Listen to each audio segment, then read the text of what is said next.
ஹலோடா miss, இன்னைக்கு நம்ம என்ன பார்க்க போகிறோம் அப்படின்னா ஜேகே மம்மோட ஃபைனல் பார்க்க போகிறோம். இதுக்கு முன்னாடி எபிசோட்ஸ்லாம் பார்க்காம இருக்கிறவங்க போய் பார்த்துட்டு வந்துடுங்க. அப்போ தான் இந்த ஸ்டோரி உங்களுக்கு புரியும். ஸோ இது ஃபைனல் பார்ட், இதோட நான் முடிச்சிருவேன். போன எபிசோடில் எதை நான் முடிச்சிருந்தேன் அப்படின்னா பில் ரெங்காக இருந்திருக்கும். ஸோ அந்த டைம் பார்த்துட்டு வயன் எழுந்திருக்க ட்ரை பண்ணும்போது 2 பேரோட லிப்பும் அன்எக்ஸ்பெக்டடாக டச் ஆகிருக்கும். ஸோ அந்த டச்சான லிப்ஸ் வந்துட்டு நெக்ஸ்ட் மூவ் பண்ணி கிஸ் பண்ண ஸ்டார்ட் பண்ணிட்டு இருப்பாங்க. 2 பேரும் ஒரு டீப் கிஸ் போயிட்டு இருந்திருக்கும். ஸோ அதோடு முடிச்சிருந்தேன். அதுக்கப்புறம் என்ன ஆக போகுதுன்றது இந்த எபிசோடில் பார்க்கலாம். அதுதான் கொஞ்சம் நாய்ஸாக இருந்திருக்கும். ஸோ அட்ஜஸ்ட் பண்ணிக்கோங்க. ஏன்னா நான் போய் ஷாப்பில் இருந்து ரெக்கார்ட் பண்ணிட்டுருக்கேன். ஸோ நெக்ஸ்ட் சீனில் இருந்து அப்படியே கண்டினியூ பண்ணுறேன். இதுக்கு முன்னாடி எபிசோட்ஸ் பார்க்காதவங்களுக்கு கீழே டிஸ்கிரிப்ஷனில் எல்லாத்தோட லிங்க்கும் நான் கொடுத்துருக்கேன். ஸோ அதுலேருந்து ஃபர்ஸ்ட்லேருந்து பார்த்துட்டு வந்துடுங்க. அப்போ தான் இதோட கதை புரியும். ஸோ ஸ்டார்டிங்கில் பார்க்குறவங்க போய் பார்த்துட்டு வந்துருங்க. மறக்காமல் சப்ஸ்கிரைப் பண்ணிவிட்டு பாருங்களா, நோட்டிஃபிகேஷன் பெல்லை கிளிக் பண்ணிக்கோங்க. அப்போ தான் நெக்ஸ்ட் போடுற வீடியோ எல்லாமே உங்களுக்கு நோட்டிஃபிகேஷனில் வரும். நான் லைவ் வந்தாலும் உங்களுக்கு நோட்டிஃபிகேஷனில் காமிக்கும். அப்புறம் வேறு ஏதாவது ஜேர்னலில் உங்களுக்கு ஸ்டோரி வேணும் அப்படின்னாலும் நீங்கள் கமெண்ட் பாக்ஸில் சொல்லலாம். கண்டிப்பாக நான் அதுக்கு ரிப்ளை பண்ணுவேன். ஸோ இப்போ நான் ஸ்டோரி ஸ்டார்ட் பண்ணிடுறேன். ஸோ இப்போ என்ன நடக்கும் அப்படின்னா, பெல் ரிங் ஆகிட்டு இருக்கிறது ரொம்ப நேரம் ரிங் பண்ணிகிட்டு இருந்திருப்பாங்க. ஸோ கொஞ்சம் நேரத்துக்கு அப்புறமா நம்ம வயனுக்கு வந்துட்டு அந்த ஒரு திரும்ப அந்த உணர்வு ஒன்று வந்திருக்கும். பெல் அடிக்கிற அந்த சவுண்ட் கேட்டு டிஸ்டர்ப் ஆகிருப்பாங்க. டிஸ்டர்ப் ஆனதுக்கப்புறமா எழுந்திரிச்சிருவாங்க. டக்குன்னு எழுந்திரிச்சிருவாங்க. எழுந்திரிச்ச உடனே போயிட்டு ஓப்பன் பண்ணி பார்த்தா நம்ம ஆரம் வந்திருப்பார். ஸோ ஆரம் வந்துட்டு என்னாச்சு வயன், ஏன் இவ்வளோ நேரம் அப்படின்னு, இல்லைம்மாம்மா மூவி சவுண்ட் போயிட்டு இருந்ததில் சவுண்ட் கேட்கல அப்படின்னு சொல்லுவாங்க. சரி ஓகே அப்படின்னு சொல்லிட்டு உள்ளே வந்து பார்க்கும்போது கவி எங்கே அப்படின்னு, அக்கா மேலே தூங்கிட்டு இருக்கா. என்ன சொன்னாங்க ஹாஸ்பிட்டலில்? ஒன்றும் இல்லைம்மாம்மா, எல்லாமே நார்மல் தான். அம்மா ஜேகே எங்கே? ஜேகே அப்படின்னு திரும்பி பார்க்கும்போது அந்த இடத்துல ஜேகே இல்லை. ஜேகே வந்து எழுந்து போயிருப்பார். ஸோ அவளும் ஓகே போயிட்டாரு போல் அப்படின்னு நினச்சிட்டு, ஓகே மாமா ஏதாச்சும் சாப்பிட்டீங்களா மாமா அப்படின்னு சொல்லிட்டு கேட்கும்போது, இல்லை வயன் எதுவும் சாப்பிடல. நீங்கள் இன்றைக்கி ஹாஸ்பிட்டல் போயிட்டு வந்துட்டு எனக்கு கால் பண்ணி யாருமே எதுவுமே சொல்லலை. எனக்கும் மீட்டிங் இருந்துச்சுன்னு ஃபோன் பண்ணலை. அதான் உடனே கிளம்பி வந்துட்டேன். என்ன சொன்னாங்க ஹாஸ்பிட்டலில்? ஸ்கேன் ரிப்போர்ட்ஸ்லாம் எடுத்துகிட்டு வரையா, நான் கொஞ்சம் பார்க்கணும். ஓகே மாமா வெயிட் பண்ணுங்கள், நான் போய் எடுத்துகிட்டு வரேன் அப்படின்னு சொல்லிட்டு வாங்கி வந்துட்டு போகிறா. ஸோ போனால் கவி அப்போ தான் கண் முழிக்கிறாங்க. அக்கா எழுந்திரிச்சிட்டியா, மாமா வந்துட்டாங்க, வா நம்ம ரெண்டு பேரும் சாப்பிடுங்க வாங்கன்னு. நீ சாப்பிட்டியா? சாப்பிட்டேன். யார் சமைச்சா? வெளில ஃபுட் ஆர்டர் பண்ணிங்களா என்ன? இப்போது வெளில ஃபுட் ஆர்டர் பண்ணி சாப்பிட்றது சரி வராது வயன். இல்லை ஜேகே தான்க்கா சமைச்சாங்க, நீங்கள் வாங்க சாப்பிட்றேன். என்ன ஜேகே சமைச்சானா? ஆமாக்கா ஜேகே தான் சமைச்சாரு, நீங்கள் வாங்க சாப்பிட்லாம் அப்படின்னு சொல்லிட்டு வயன் வந்துட்டு கூப்பிட்டு போயிட்டு 2 பேரும் சாப்பிட உட்காடுறாங்க. ஸோ அவங்க 2 பேருக்கும் டிஷ்ஷஸ்லாம் பரிமாறிட்டு கிச்சன் போயிட்டு நின்று யோசிச்சுட்டே இருக்கா. அவர் கிஸ் பண்ணிவிட்டு டக்குன்னு இடையே போயிட்டாருன்னா அந்தளவுக்கு அவர் என்னை வெறுத்துட்டாரா? அவர் என்ன லவ் பண்ணாருன்னா அதே இடத்துல உட்காந்துட்டு இருந்திருக்கலாம் இல்லை? என் மேலே என்ன கோவமாக இருக்காருன்னு நினைக்கிறேன். ஆக்சுவலாக தப்பெல்லாம் என் மேலே தான்.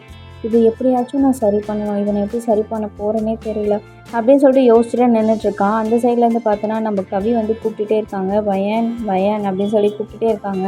நான் போக டிஸ்டர்ப் ஆகிட்டேன். அக்கா இதோ வந்துட்டேன்க்கா அப்படின்னு சொல்லிட்டு போகிறான். போனதுக்கப்புறமா அங்கே இருக்கிற டிஷ்ஷு சாப்பிட்ட பிளேட்ஸ் எல்லாத்தையுமே எடுத்து வச்சுட்டு நான் வேணால் ஹெல்ப் பண்ணட்டுமா வயன்? இல்லைம்மா நீங்கள் போய் படுங்க, நீங்களே இப்போ தானே மீட்டிங் முடிச்சுட்டு வந்தீங்க, நான் இன்றைக்கி வீட்டில் தானே இருந்தேன், ஸோ நான் பார்த்துக்கிறேம்மா நீங்கள் போங்க அப்படின்னு சொல்லிடுறா. ஸோ நம்ஜனும் கப்பியும் போய் படுத்துடுறாங்க. ஆல்ரெடி ஜேகே அவரோட ரூமுக்கு போயிருப்பார்.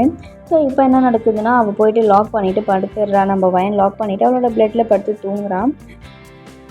அவள் ஜேகே வருவா அந்த மாதிரி இருக்கும். அந்த ஜேகே அவர் ரூம்லேருந்து வருவார், இல்லை ஒரு டோர்லேருந்து வருவாருன்னு சொல்லியிருக்கோம் ஒரு எபிசோடில். ஸோ அந்த மாதிரி அவர் வருவார், வந்து ஹக் பண்ணிப்பார், பேசுவார், நம்ம வரை கிஸ் பண்ணியிருக்கோம்.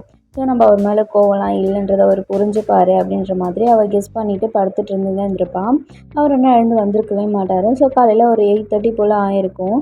ஜேகே வந்து அப்போ தான் வேக்கப் ஆகிட்டு வெளியில் வந்து பார்க்குறாரு. வெளியில் வந்து பார்க்கும்போது வெளியில் வந்துட்டு யாருமே இல்லை. வீடு ரொம்ப அமைதியாக இருக்க மாதிரி இருக்குது. சரி ஓகே கிச்சன் போய் பார்க்கலான்னு சொல்லிட்டு கிச்சன் போனால் ஃப்ரிட்ஜில் வந்து ஒரு நோட்ஸ் ஒன்று எழுதி ஒட்டியிருக்காங்க. அன்றைக்கி வந்து உடம்பு சரியில்லை, நான் ஹாஸ்பிட்டல் கூப்பிட்டு போகிறேன், அங்கே எப்படி இருக்கும்னு தெரியல, பார்த்துட்டு நான் உனக்கு டெக்ஸ்ட் பண்ணுறேன் ஓகேவா, என்னால் கால் பண்ண முடியுமான்னு தெரியல, டெக்ஸ்ட் போட்டு விடுறேன் ஜேகே. எல்லாமே டின்னர் ரெடி பண்ணி வச்சுருக்கேன். ஸோ எல்லாமே ரெடியாக இருக்குது. ஜஸ்ட் நீங்கள் போயிட்டு அதை குக் பண்ணி மட்டும் சாப்பிட்டுக்கோங்க, எல்லாமே நான் ரெடியாக ப்ரிப்பேர் பண்ணி தான் வச்சுட்டு வந்திருக்கேன் அப்படின்னு சொல்லிட்டு ஒரு நோட்ஸ் இருக்குது. சரி ஓகே நம்ம வயனை போய் பார்க்கலாம் அப்படின்னு சொல்லிட்டு வயனோட ரூமுக்கு போகிறாரு. வயன் ரூம் நாக் பண்ணியிருக்கு. ஐயோ என்ன இது நாக் பண்ணியிருக்கு அப்படின்னு சொல்லிட்டு அவர் என்ன பண்ணுறாருன்னா, ஓகே அப்படின்னு சொல்லிட்டு அந்த ரூம் டோர் இருக்குல்ல, அந்த டோர் வழியாகவே அந்த ரூம்குள்ளே போகிறாரு. ஸோ போயிட்டு பார்க்கும்போது நம்ம வயன் வந்து அந்த இடத்துல ஒரு மாதிரி ஃபீவரிஷாக படுத்துட்ருக்கா. ஸோ டச் பண்ணி பார்க்குறாரு. டச் பண்ணும்போது அவ்வளோ ஃபீவராக இருக்குது.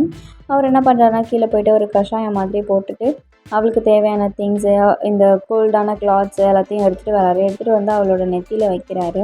ஸோ வச்சுட்டு அவர் பக்கத்துலேயே உட்காந்துக்கிட்டு கை கால் ஃபுல்லாகவே ரஃப் பண்ணி விட்டுட்ருக்காரு. வயன் என்ன ஆச்சு, எழுந்துரு, ஹாஸ்பிட்டல் போகலாமா, சாப்பிடு ஃபஸ்ட்டு, எழுந்துரு அப்படின்னு சொல்லிட்டு வேக்கப் பண்ணிகிட்ருக்காரு. நம்ம வயன் என்ன பண்ணுறான்னா பொறுமையாக கண்ணை திறந்து பார்க்குறான். பார்த்துட்டு சொல்லு ஜெக்கி, ஒன்றும் இல்லை, எனக்கு சரியாயிடும், நீ இங்கே என்ன பண்ணுற, நீ எப்படி வந்த அப்படின்னு சொல்லி கேட்கும்போது, இது என்ன கேள்வி, டோர் வழியாக தான் வருவாங்க, எப்படி வருவேன்னா, ஏன் நீங்களாம் எந்த வழியாக போவீங்களா, பொய் சொல்லாத, நீ எந்த வழி வந்தேன்னு சொல்லு அப்படின்னு சொல்லி, நான் எந்த வழி வந்தேன், எல்லாம் இந்த வழியாக தான் வந்தேன் அப்படின்னு சொல்லிட்டு டோர் திரும்பி பார்க்குறாரு. திரும்பி பார்த்தா அந்த இடத்துல டோர் லாக் ஆகிருக்கு, உள்பக்கமாக லாக் ஆகிருக்கு. அப்போ தான் அவரே பார்த்துட்டு, ஐயோ வந்த அவசரத்தில் இதை ஓப்பன் பண்ணாமல் விட்டுட்டோமே, என்ன ஏன்னு பார்க்குற, நான் அந்த டோரை வந்துட்டு லாக் பண்ணிட்டேன் அப்படின்னு சொல்கிறாரு. எப்படி, நான் நைட்டே லாக் பண்ணிவிட்டு படுத்தேன், எனக்கு நல்லா ஞாபகம் இருக்குது, நைட்டே நான் லாக் பண்ணிவிட்டு தான் படுத்துருந்தேன், நீங்கள் இப்போ எந்த வழி வந்தீங்கன்னு எனக்கு கொஞ்சம் சொல்கிறீங்களா. வயன், இது என் வீடு, எனக்கே தெரியும், என்கிட்டயே சொல்கிறியா, அது இப்படி தான் வந்தேன் வயன் அப்படின்னு சொல்லிட்டு சொல்கிறாரு. உடனே வயன் எழுந்து போயிட்டு அந்த சீக்ரெட் டோரை ஓப்பன் பண்ணுறா. இந்த வழி தானே நீங்கள் வந்தீங்க அப்படின்னு சொல்லிட்டு கேட்குறான். இது எப்படி உனக்கு தெரியும் அப்படின்னு சொல்லி கேட்குறாரு. எனக்கு தெரியும் ஜக்கி, அன்றைக்கே நீங்கள் இந்த மாதிரி ஒரு நாள் நீங்கள் வந்தீங்கல்ல, அது எனக்கு தெரியும். அப்போ நீ முழிச்சிட்டு தான் இருந்தியா. இல்லை, நீங்கள் இங்கேருந்து போகும்போது பார்த்தேன். நைட்டு நீங்கள் என்ன பண்ணீங்க என்ன அன்னைக்கு அப்படின்னு சொல்லிட்டு ஒன்றுமே தெரியாத மாதிரி கேட்குறா. சும்மா வந்தேன், பார்த்துட்டு உடனே போயிட்டேன். ஓ அப்படியா ஜக்கி, ஓகே, நான் உங்களை நம்புகிறேன் அப்படின்னு சொல்கிறான். உடனே ஓகே, அண்ணி அக்கா எங்க அப்படின்னு சொல்லிட்டு கேட்குறான். அக்காவும் அண்ணனும் வெளியில், உங்கள் அக்காவும் எங்கள் அண்ணனும் ஹாஸ்பிட்டல் போயிருக்காங்க. ஸோ என்னப்பா, அவங்களுக்கு ஏதோ ஃபீவர் போல், அதனால வந்துடுவேன்னு சொல்லியிருக்காங்க. பாப்பா மெசேஜ் போடுறேன்னு சொல்லியிருக்காரு அண்ணன். பார்த்தா அவனுக்கும் ஃபீவராக இருக்குது, நம்ம ஹாஸ்பிட்டல் கிளம்பலாமா. இல்லை எனக்கு ஹாஸ்பிட்டல்லாம் வேணாம், நான் உடனே அக்காவை பார்க்கணும், பாஜிக்கு போகலாம் அப்படின்னு சொல்லிட்டு கூப்பிட்றான். என்ன அக்காவை பார்க்கணும், இல்லை எனக்கு புரியல போது, இல்லை உடனே போகலாம் வா அக்காவை பார்க்க அப்படின்னு சொல்கிறாங்க. அப்போ ஜேகே ஃபோன் பண்ணுறாரு. ஜேகே ஃபோன் பண்ணி, அண்ணா எந்த ஹாஸ்பிட்டல் இருக்குன்னு சொல்லு, வயன் வந்து அண்ணியை பார்க்கணுமா அப்படின்னு சொல்லிட்டு கூப்பிட்றாரு.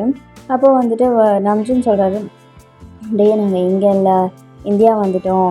ஸோ அவளுக்கு செக்கப் முடிச்சுட்டு வெளில வந்தோம், அவங்க அப்பாவை பார்க்கணும் போல் இருக்குதுன்னு சொன்னால், ஸோ நாங்கள் இந்தியா வந்துட்டோம் அப்படின்னு சொல்கிறாரு. ஏன்னா சடனாக இந்தியா போயிருக்கீங்கன்னு.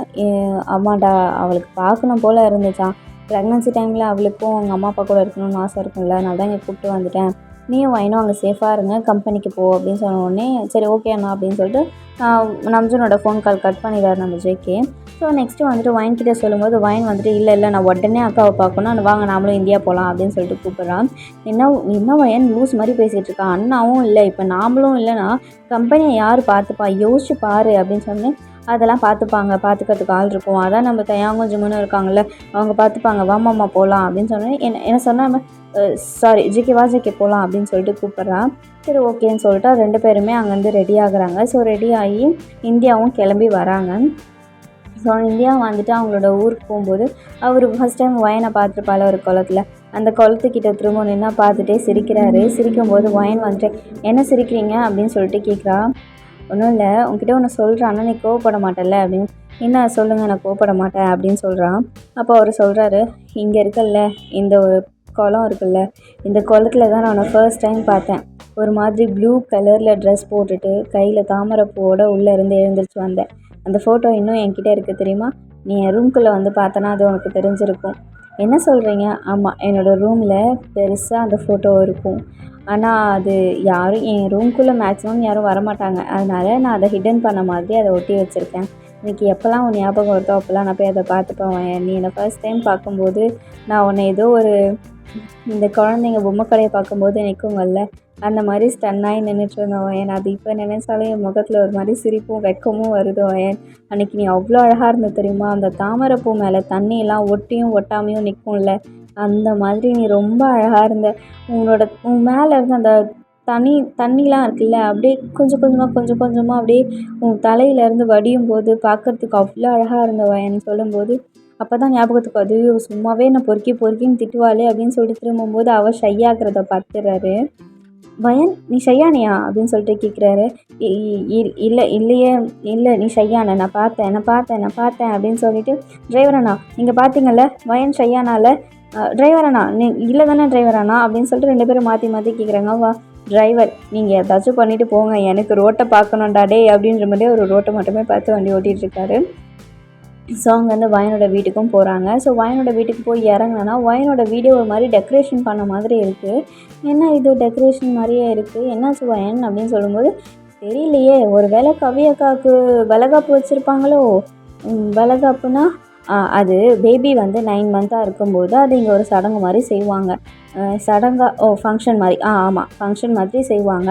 அதுதான் ரெடி பண்ணியிருக்காங்கன்னு நினைக்கிறேன். ஜேகே வாங்க போகலாம், நம்ம கரெக்டான டைமுக்கு வந்துட்டோம்னு நினைக்கிறேன். இருங்க அப்போ எங்கள் அப்பா கிட்ட சண்டை போடுறேன், நான் எல்லாமே இது நீங்கள் நடத்திடுவீங்களாப்பான்னு சொல்லிட்டு நான் சண்டை போடுறேன் வாங்க ஃபஸ்ட்டு அப்படின்னு சொல்கிறான். உங்கள் அப்பா ரொம்ப ஸ்வீட் வாயா, நீ அவர்கிட்ட போய் எதுவும் சண்டை போடுறேன்னு ஹர்ட் பண்ணி வைக்காத, எனக்கு தெரியும் எங்கள் அப்பா அம்மா பற்றி, நீங்கள் கொஞ்சம் வரீங்களா அப்படின்னு சொல்லிட்டு கூப்பிட்டு இறங்குறான். ஸோ இறங்கின உடனே என்ன பண்ணுறா, உள்ளே போனோடனே நம்ஜுன் வந்துட்டு, டே எப்படா வந்த, ஓகே எப்படி பயணம்லாம் நல்லா இருந்துச்சா அப்படின்ற மாதிரி கேட்குறாரு. பயணம் நல்லா இருந்துச்சா, என்ன பயணம் நல்லா இருந்துச்சா, அப்போ நான் வருவேன்னு உனக்கு முன்னாடியே தெரியுமா? நான் இல்லைடா வந்ததுக்கப்புறம் தான் எனக்கு தெரியும், வந்தீங்களே அதான் ஓகேவா இருக்கீங்களான்னு சொல்லிட்டு கேட்டேன். ஓகே தான் நான் அவன் என்ன ஃபங்க்ஷன் சொல்கிறேன் நீ வா ஃபஸ்ட்டு போய் ரெடி ஆகுவா. எங்கே ரெடி ஆகுவா? உனக்கு இன்றைக்கி நலங்குடா. எனக்கு நலங்கா? என்னென்ன சொல்கிறேன் எனக்கு புரியலை அப்படின்னு சொல்லி கேட்குறாரு. ஆமாண்டா இன்றைக்கி உனக்கு நலங்கு, 3 நாள் நலங்கு, 3ஆவது நாள் வந்து உனக்கு மேரேஜ், உனக்கும் வயனுக்கும் மேரேஜ் ஃபிக்ஸ் பண்ணியிருக்கோம். யாருக்கிட்ட ஃபிக்ஸ் பண்ணீங்க அப்படின்னு, வயன் தான் ஃபிக்ஸ் பண்ணா அப்படின்னு சொல்லும்போது, என்ன வயன் ஃபிக்ஸ் பண்ணாலா?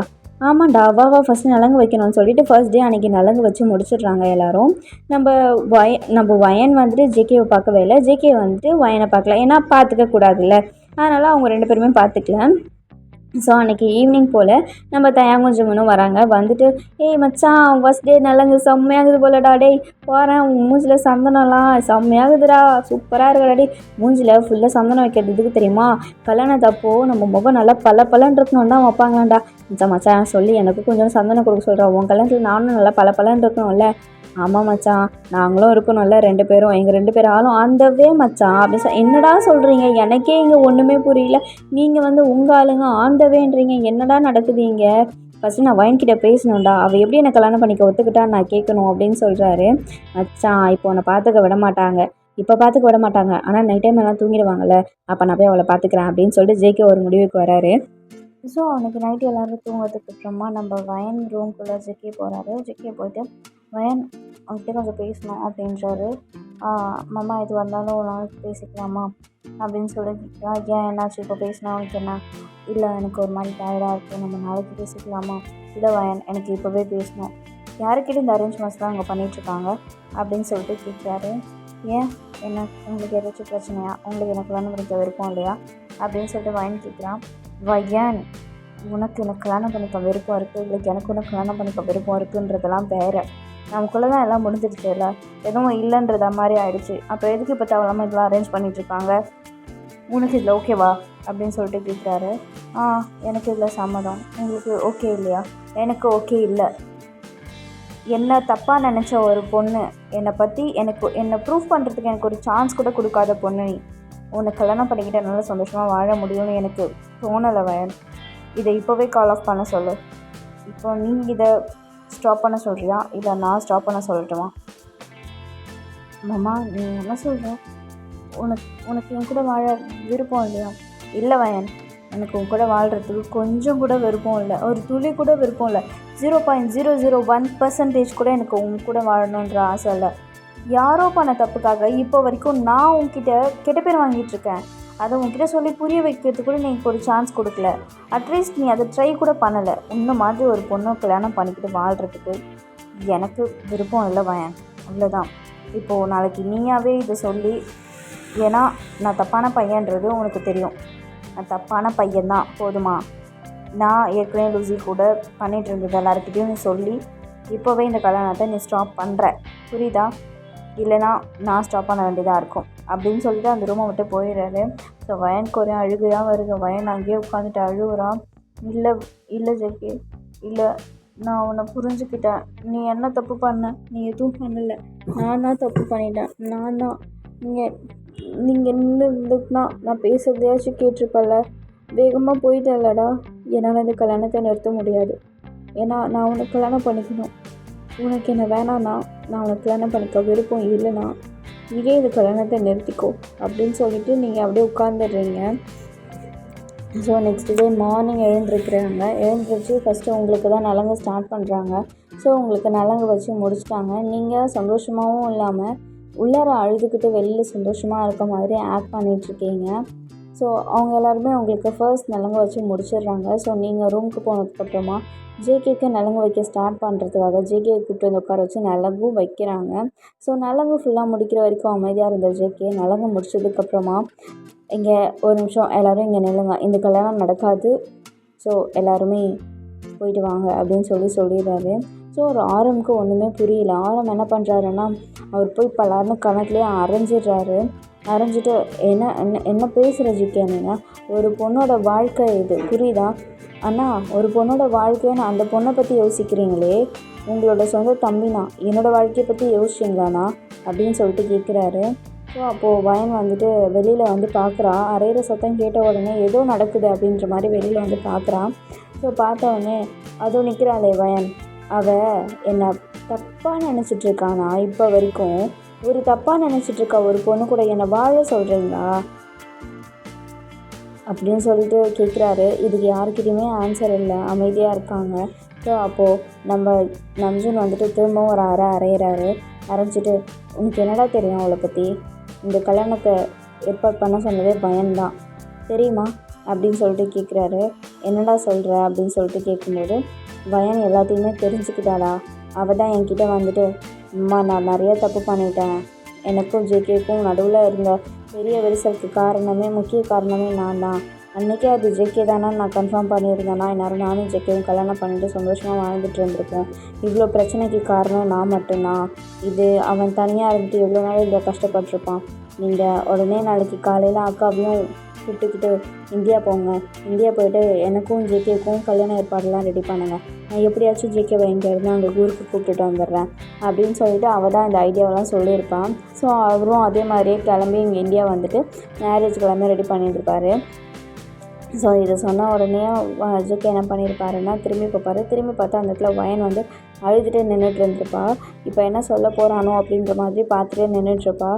அப்போது ஜேகே, அண்ணா நீ எவ்வளோ சொன்னாலும் சரி, எனக்கு வயனை கல்யாணம் பண்ணிக்க விருப்பம் இல்லை, இந்த கல்யாணம் நடக்காது, ப்ளீஸ் நீங்களாம் எனக்கு கொஞ்சம் தனியாக விடுறீங்களா அப்படின்னு சொல்லி கேட்குறாரு. இது கேட்ட உடனே அவங்களுக்கு ரொம்ப அழுக வந்துட்டு அங்கேருந்து ஓடிடுறாங்க.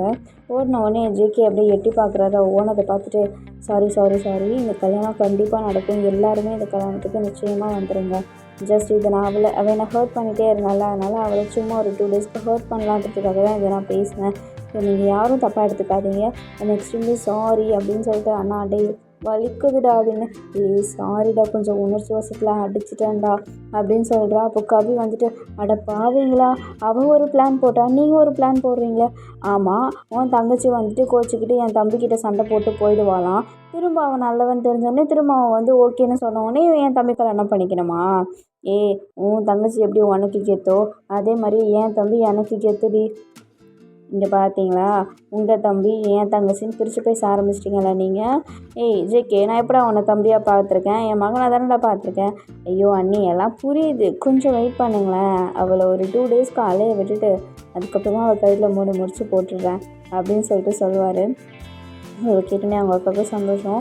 இப்போ அவங்க அக்கா போயிட்டு வயன்கிட்ட சும்மா ப்ளே பண்ணோம்ல, அதனால் வயன்கிட்ட போயிட்டு, வயன் விடு வயன், இதெல்லாம் ஒரு விஷயம்னு நீ ஃபீல் பண்ணிட்டுருக்காத வயன். இல்லைக்கா, நான் அவனை ரொம்ப கஷ்டப்படுத்திட்டேன், அதனால தான்.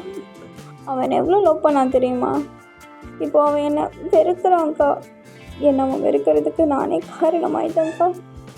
எனக்கு என் ஜேகே இல்லைல்ல, எனக்கு வேணும்க்கா, இன்னும் நல்லா வேணும். நான் அவனை எவ்வளோ கஷ்டப்படுத்திட்டேன்ல, என்ன பண்ண போகிறேன்னு தெரியலக்கா. இவ்வளோ நாள் அவன் மேலே இருந்த வெறுப்புலையே அவன் பக்கத்தில் இருந்தோம், அவன் அருமை தெரியல. ஆனால் இப்போது அவன் மேலே எந்த வெறுப்பும் இல்லை, ஆனால் அப்போ அவன் பக்கத்தில் இருக்கான். ஆனால் என்னால் அவன் போய் தொட்டு உரிமையாக பேசக்கூட முடியலக்கா. எனக்கு ஒரு மாதிரி குற்ற உணர்ச்சியாக இருக்குக்கா அப்படின்னு சொல்லிட்டு வயன் என்ன பண்ணுறான்னா அவங்க அக்கா மாடியில் படுத்து அழுதுகிட்டே இருக்கா. ஸோ அவங்க வந்துட்டு கண்ணை வைப் பண்ணி விடுறாங்க, தொடச்சி விட்டுட்டு, இல்லை வயன் சரியாக போயிடும், சரி நீ தூங்கு வயன் அப்படின்னு சொல்லிட்டு கொஞ்ச நேரம் தூங்க வைக்கிறாங்க. ஸோ அதுக்குள்ளே இப்படி போயிட்டு தேவையான, அதாவது மேரேஜ்க்கு இன்னும் கொஞ்சம் ஒர்க்ஸ்லாம் இருக்குல்ல, அந்த ஒர்க்ஸ் எல்லாத்தையுமே இவரும் பார்க்குறாரு கூட சேர்ந்து. ஸோ நெக்ஸ்ட் டைம் மார்னிங் என்ன நடக்குதுன்னா, கல்யாண மேடெல்லாம் ரெடி பண்ணிகிட்ருக்காங்க. வயனுக்கே தெரியாது இது, பட் ரெடி பண்ணிகிட்ருக்காங்க. ஸோ வயனை எழுப்பி நலங்கு வந்து வைக்கிறாங்க. ஸோ 3rd டே நலங்கு இன்றைக்கி வச்சிட்ருக்காங்க. ஸோ வயன் வந்துட்டு, இப்போ எதுக்கு இதெல்லாம், அதான் கல்யாணமே நடக்காது. இல்லை வயன், அப்பா ஜேகே ஒத்துக்கலன்னா என்னன்னு சொல்லிட்டு, இந்த கல்யாணம் குறித்த தேதியில் நடக்கணும் அப்படின்னு சொல்லி வேற ஒரு மாப்பிள்ளையை ஃபிக்ஸ் பண்ணிட்டாங்க அப்பா. ஸோ இந்த கல்யாணம் நடக்கும் வயன். அக்கா எனக்கு கல்யாணம் வேணாங்க்கா. இல்லை வயன், இவ்வளோ நாள் நீ பண்ண டிசிஷன் எல்லாமே தப்பாக முடிஞ்சிட்டு இருந்துச்சு. இந்த தடவை நாங்கள் சொல்கிற பையனை தான் நீ கல்யாணம் பண்ணிக்கணும் அப்படின்னு சொல்லிட்டு கவி சொல்கிறாங்க. இல்லைக்கா வயன், சொல்கிறத கேளு அப்படின்னு சொல்லிட்டு அந்த இடத்துல உட்கார வச்சிடுறாங்க. ஸோ அப்போது வயன் வந்துட்டு நலங்கெல்லாம் முடிஞ்சிடுது. நலங்கு முடிஞ்சதுன்னா வயன் போயிட்டு, மாமா சொல்லு வயன், என்னாச்சு, நலங்கெல்லாம் ஓகேவா? மாமா இந்த கல்யாணம் நடக்கக்கூடாது வயன், நீ திரும்ப தப்பான முடிவாகவே எடுத்துகிட்ருக்க வயன். சொல்லுங்க நான் நல்லா.